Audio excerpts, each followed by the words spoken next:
Hey YouTube, so I bought a 2006 Highlander with 192,000 miles. Let me see, it's a 96, yeah, it's a 2006 Highlander, but it's a hybrid, and it's been having some issues. Obviously, I bought it with a bad engine.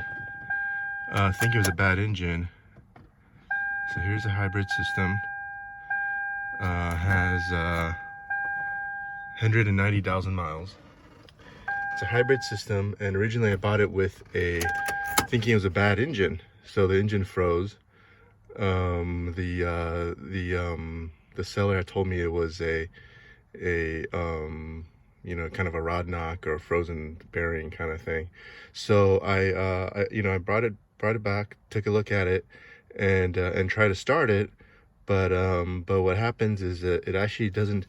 The starting noise doesn't sound like it's actually a engine issue. It seems like it's also a transmission issue.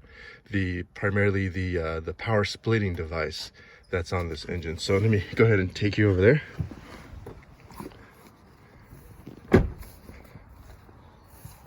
So this is the power splitting device. Well, this is the